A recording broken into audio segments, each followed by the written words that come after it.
YouTube, what's going on? Back once again, it's your boy Rob, aka DJville, with another video. This is my 2018 spring suggestions video. Took some time, went through some fragrances within the collection, and these are the fragrances that I suggest you guys check out. Because it is simply a suggestion video, I won't really get deep into notes, longevity, projection, stuff like that. I'll kind of leave that up to you, but these are fragrances that I'm suggesting, so I'm pretty confident that these are fragrances that will check the boxes for most people, and you would hopefully find to be a worthwhile, venture. So I want to start off by giving a big thanks to brother A2, who gifted me a bottle, and he's actually done this to a few people in the community, and this is such a gracious act. It's just another example of how cool people in the fragrance community can actually be.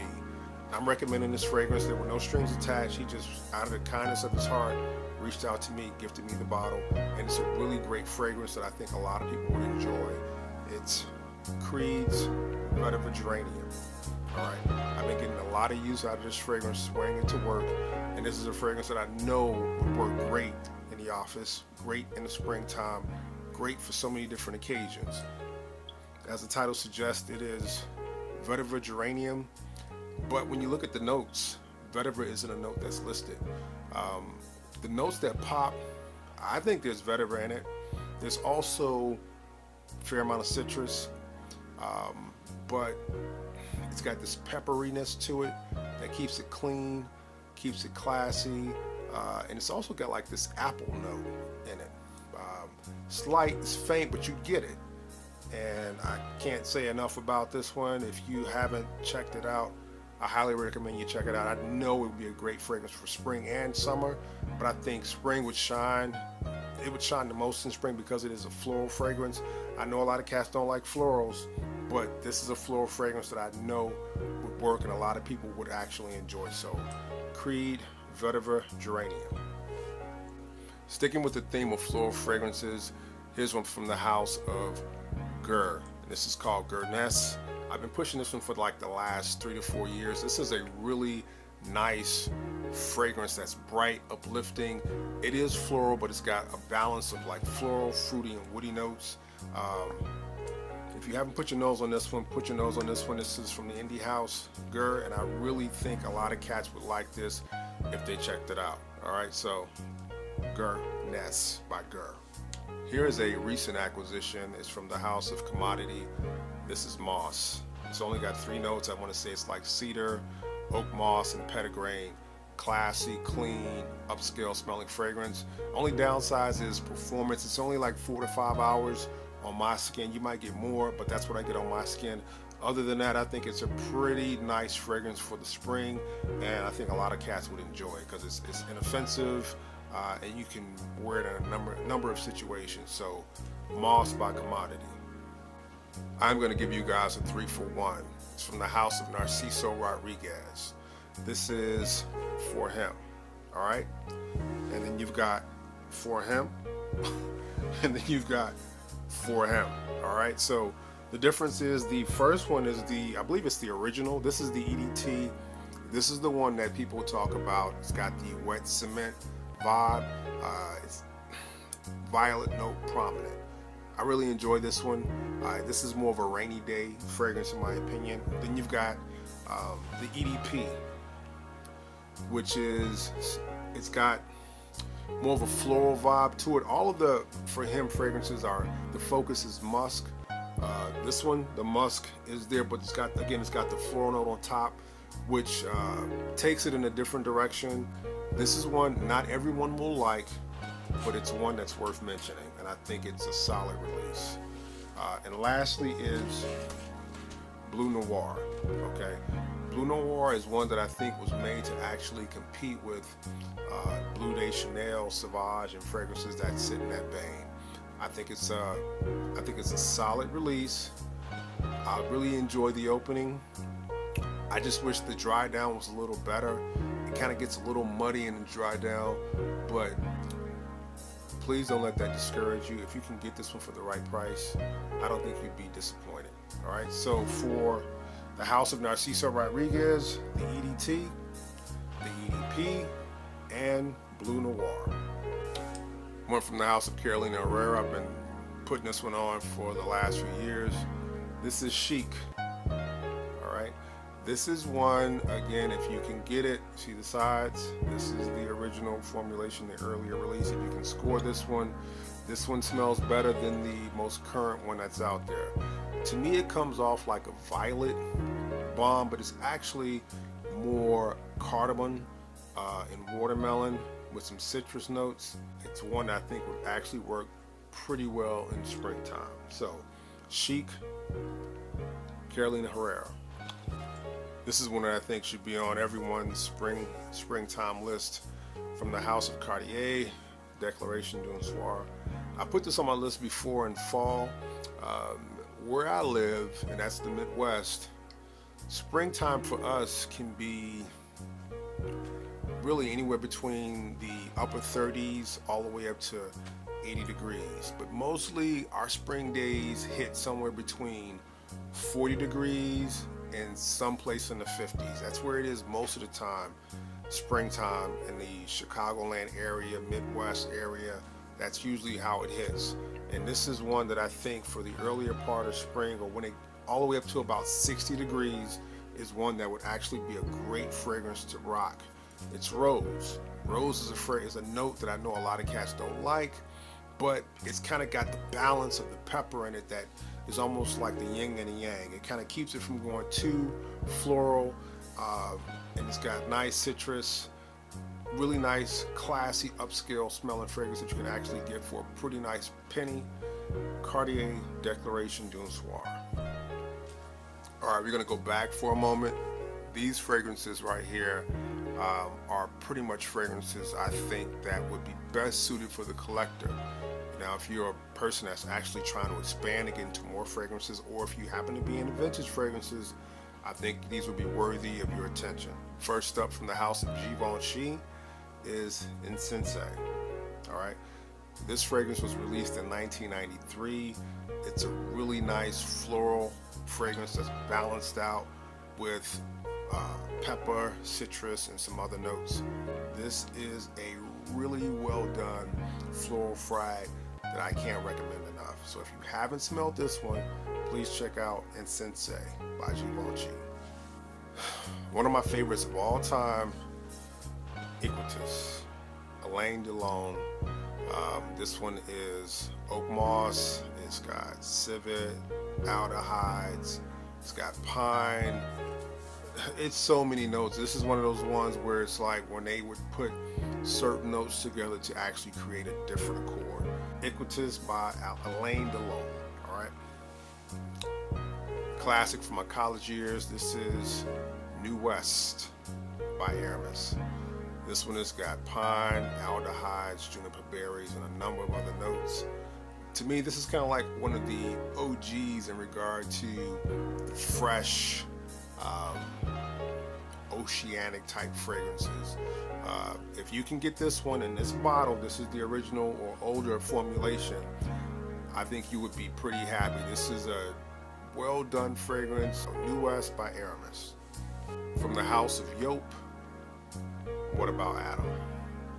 This has got mint, it's got juniper berry, it's got tomato leaf, it's got some other notes. Very well done fragrance. If you can get your nose on this one, check it out. Don't Sleep. Another, I think, masterpiece. Classic from back in the day. Alright guys, getting back into more current fragrances. One from the house of Dior. This is Aqua Fahrenheit. It's got all the DNA of the original with some grapefruit added, some mint added, and some other notes added. Pretty solid release.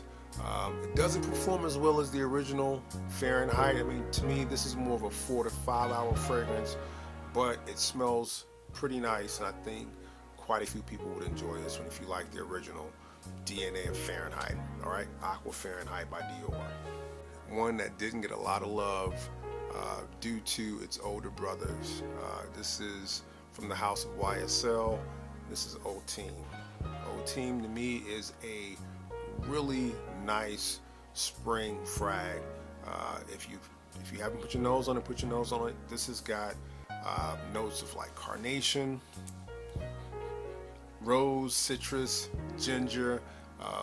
I really dig this fragrance. I know a lot of folks don't like this, but the way it's put together, this is a very solid frag for the springtime. So if you can get your nose on this one, I think you might dig it. If you're a little more open-minded, I think you might dig it. It doesn't smell anything like its older brother, La Nuit Delon. So check it out for yourself and see what you think. Ultime by YSL. A couple of dumb reach fragrances. I won't get too deep with them, but if you don't have them in your collection, you should check them out. You won't go wrong. These are people-pleasing fragrances. Pretty much everyone enjoys them. First up, Bleu de Chanel, okay? EDP version. It's got the grapefruit, it's got the incense, got some other notes. Crowd pleaser, pretty much everyone likes this fragrance. I like the EDP a little bit better than the EDT. Put your nose on it and see what you think. I think you would dig it if you haven't checked this one out already. Alright, Bleu de Chanel by Chanel. And pretty much the ultimate Swiss Army knife fragrance, Armani Acqua di Profumo. This is the original reimagined with notes of incense, patchouli, and I think cedar, if I'm not mistaken. I know there's a third note, I think, that was added. And this is basically the original done a little bit more interesting. A crowd pleaser. Everyone loves this fragrance. It works in every setting. I think it's one of the best fragrances made in regard to versatility. So if you haven't checked this one out, check it out. Acqua di Profumo from the house of Giorgio Armani. Perfect fragrance for compliments for springtime from the house of Pineapple Vintage. Batch X. Alrighty, this is supposed to be an updated version of Pineapple Vintage Intense, where they take the pineapple note, make it more juicy, and then they add the ambroxan note from Sauvage. So it's supposed to be almost like a cross between, I guess you would say, maybe an Aventus and a Sauvage, but it's more pineapple vintage intense blended with the ambroxan note from Sauvage, and that's what you get. It garners a lot of compliments. I think a lot of people would like this fragrance. If you haven't checked it out, I recommend this for spring. This is Batch X Pineapple Vintage. One of my favorite releases of the last 3-4 years, perfect for the springtime, is Icon by Dunhill. Done a full review on it, so if you want to check that out, you can check it out. But I really enjoy this fragrance. I think it's a fragrance that's perfect for springtime. And if you haven't checked it out, check it out. The original Dunhill Icon. Here's one from the niche house Byredos. It's called Sunday Cologne. It's an EDP concentration. It actually kind of has like a barbershop type vibe. You've got the citruses, you've got the spices. Updated, very nice, very non-offensive. I think will work in a number of settings. If you haven't checked it out, check it out. I like it. Sunday Cologne by Byredos. Here's one from the house of Hermes. It's Un Jardin sur le Nil. This fragrance kind of transports you to like a very plush green, not necessarily island, but like a paradise. It's kind of got this green mango with a little bit of tomato leaf, grapefruit and other notes mixed in. It comes off as kind of vegetal, clean and almost transparent, but it's very strong. I don't know, that doesn't really go together, but it's a very strong fragrance. So this is one of those 1 to 2 spray fragrances. Anything more than that, I think you're going to be choking yourself out, but it's a very well done fragrance, and I highly suggest you check this out for spring. House of Hermes, Un Jardin sur le Nil. Lastly, from my bunch of spring fragrances is one that I did a full review on. Sleepers was a review, and it is Alford Hoff number 3. I really feel like I'm sitting on a secret almost that I want everybody to know about, but nobody seems to be interested in finding out about this one. This is a really unique, progressive fragrance. If you like niche type fragrances, I highly suggest you guys try to get your hands on this one. I think it is a pretty solid release. It's forward. It's got this, they call it a white iron aldehyde accord in the top. In the mid, it's got geranium. Um, it's got fig. It's got some other notes. It's woody base. It's it's so many notes. I think some of the notes come together to actually form different accords, but very progressive in my opinion. It's not the typical fresh frag out there. This is one that I think a lot of the frag heads would enjoy if they got a chance to put their nose on it. So I'm going to end it with my last recommendation from the house of Alford Hoff, number 3. I thank you guys for checking out the video. I hope you have a very, very nice, enjoyable spring, and everybody's safe and be blessed. Later.